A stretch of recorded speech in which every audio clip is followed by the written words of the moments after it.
Oh, picturean ko nga. Ito na. Nag-uutos pa. Ganun, bebe. Talagang paborito niya yung silos. Oh. Para hindi ba dahil pa ano, kung saan ka nilagay yung isa? Ano ka lang isda? Ayun. Kinilo mo, ah. Akala ko dinala ng pusa. Yan, ayaw ko dito na. Dalawang pak ng dalawang pak ng ito. Kami. Uy, ay, ay, ay, ay, ay, ay, ay, ay, ay, ay. Wala naman may kutsilyo dyan.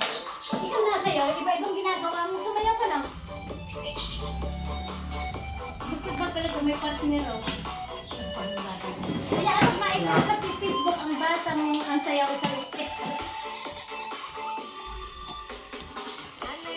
Oh, may isang step. Ayusin mo kasi, Ana. Ito sa kami.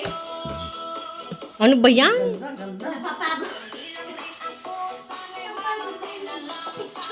Ito na nga, pinipicturean kita. Oo, pinipicturean kita. Paano makikita? Tingnan mo kasi mamaya mo tingnan. Mamaya mo tignan. Sige na, sige na. Ayusin! Ay,